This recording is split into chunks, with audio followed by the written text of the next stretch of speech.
Cássio de Mangas dos Santos, qualificado nos autos, foi processado e pronunciado como incurso nas penas do artigo 121, parágrafo 2º, incisos 1, 3, 4 e 6, e artigo 347, na forma do artigo 69, todos do Código Penal.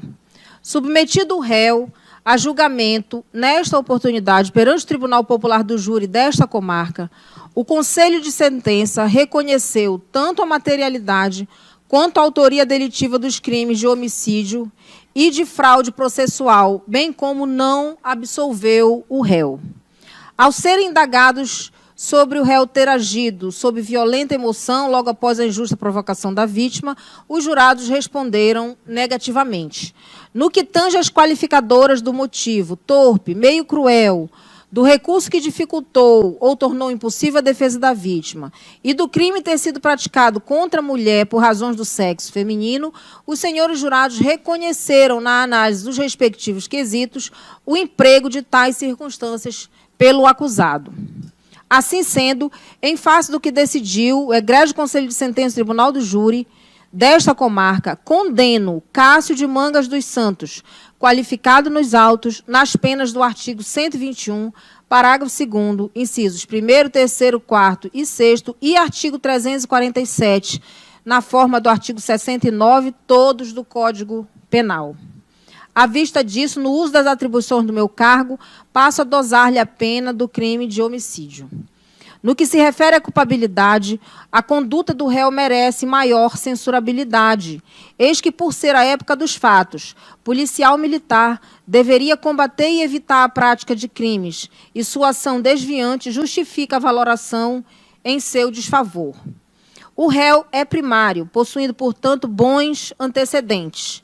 A conduta social merece ser reprovada, pois, em análise dos autos, observo que, antes de namorar a vítima, Cássio se relacionou com outras 2 pessoas e mostrou comportamento agressivo e possessivo, conforme boletim de ocorrência registrado por Daiane Nascimento Melo e Elinelma Carla Dias Monteiro, encartado no inquérito policial, o que indica comportamento desajustado e de difícil convivência amorosa. Quanto à personalidade, não há elementos que me permitam aferi-la, motivo pelo qual não será usada em seu desfavor. O motivo do crime, conforme decidiu o Conselho de Sentença, é torpe, porém, como já integra o tipo qualificado, não poderá ser considerado, sob pena de restar configurado o bis in idem.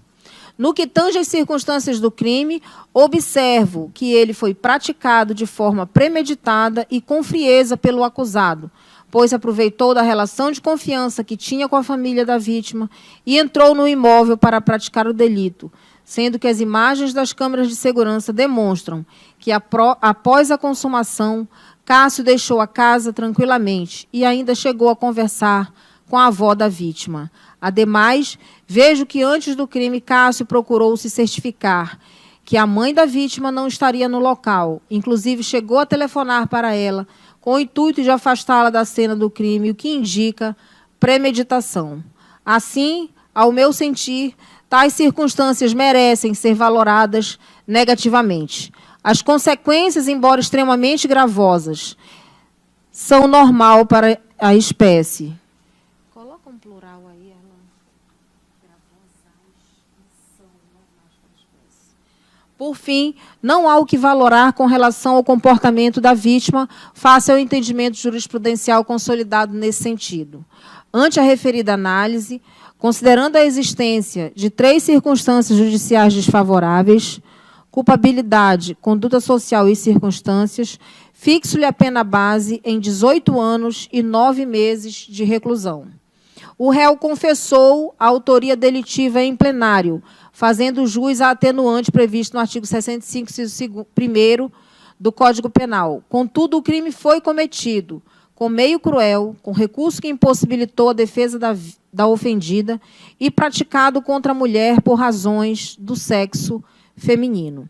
Assim, aplica o Instituto da Compensação entre uma atenuante e uma agravante, elevando ao final a pena para 24 anos e 9 meses de reclusão, a qual torna definitiva a míngua de causas de aumento ou de diminuição de pena. Quanto ao crime de fraude processual, a culpabilidade foi superior para a espécie, pois era policial à época dos fatos.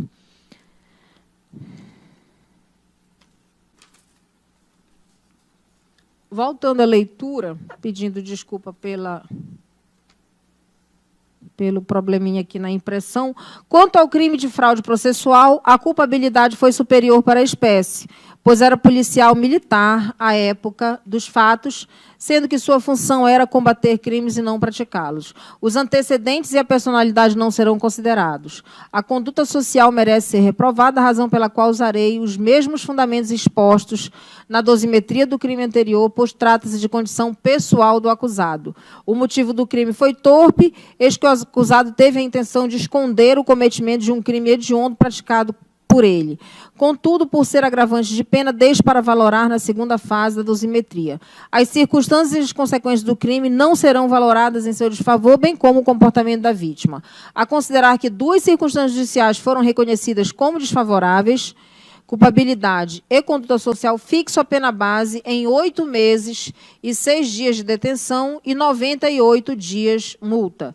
Inexistem atenuantes de pena. Todavia, o motivo do crime foi torpe, incidindo o agravante previsto no artigo 61, inciso 2º, a linha A do Código Penal. Assim, passa a pena ser fixada em definitivo em 11 meses e 21 dias de detenção e 156 dias multa, eis que não existe causa de aumento e diminuição da reprimenda. Do somatório das penas aplicadas.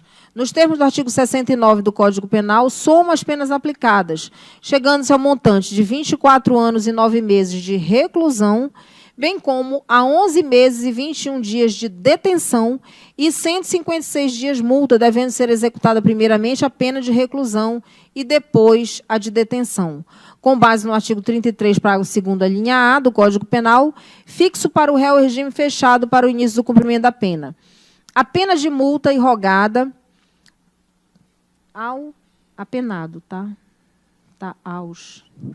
terá o valor unitário de 1/30 do salário mínimo vigente à época do fato, o qual deverá ser atualizado por ocasião de sua execução e paga dentro de 10 dias após o trânsito em julgado desta decisão, conforme dispõe o artigo 50 do Código Penal, sob pena de inscrição em dívida ativa da Fazenda Pública. Deixe de aplicar a detração de pena disposta no artigo 387, parágrafo 2º do Código de Processo Penal, pois o tempo de prisão não é suficiente para a alteração do regime, devendo ser considerado pela Vara de Execuções Penais no momento da elaboração dos cálculos dos benefícios. Nego ao réu o direito de recorrer em liberdade desta sentença, pois os motivos que ensejaram sua prisão preventiva continuam presentes. Em caso de recurso, espeça-se carta-guia de execução provisória.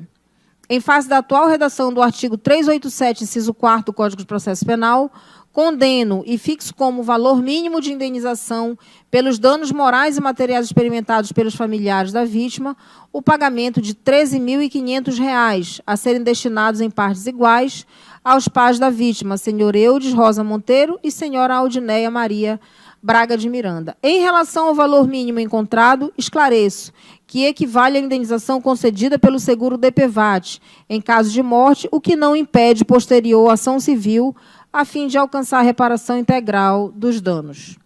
No tocante à perda do cargo de policial militar, embora haja menção de que o acusado foi expulso da corporação, tal informação não consta oficialmente nos autos, de modo que, nos termos do artigo 92, inciso 1º-B do Código Penal, tendo a pena aplicada ao sentenciado sido superior a 4 anos, declaro a perda de seu cargo. Ressalto que a gravidade em concreto do crime evidencia a periculosidade e o despreparo emocional do réu, o que implica na notória incompatibilidade para exercer a função essencial para a manutenção da paz e segurança social. Condeno o réu nas custas processuais. Dou esta sentença por publicada nesta sessão de julgamento às 23h32, com a intimação de todos. com o trânsito em julgado desse baixa, promovam suas anotações de estilo, comunicações necessárias, expedição de carta, guia de sentença e arquivem-se.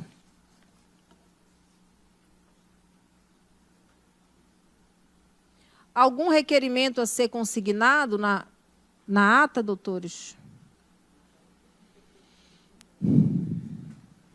Excelência, eu teria um requerimento a fazer. Como Vossa Excelência confirmou a perda do cargo na sua sentença e ele está condenado a 25 anos e 9 meses no total, eu peço venha esse douto juízo que ele seja transferido para a penitenciária, uma vez que ele foi expulso da Polícia Militar e Vossa Excelência concedeu a perda de cargo para que ele não fique mais no centro de custódia e sim na penitenciária em regime fechado. Esse pedido, doutor, se o senhor quiser, eu posso consignar, mas não cabe a mim essa decisão, e sim ao juízo da execução penal. Eu gostaria que Vossa Excelência consignasse, Excelência, por favor. Eu vou simplesmente dizer que não cabe a mim, sim ao juízo da execução. E a senhora envia ao juiz da VEP. Algum outro requerimento a ser registrado, doutores?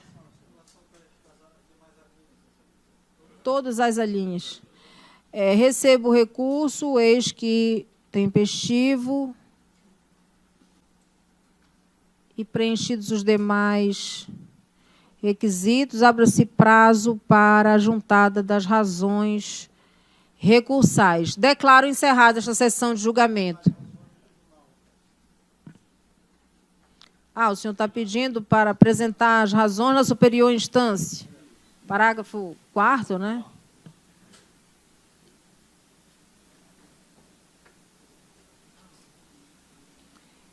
Declaro encerrada esta sessão de julgamento.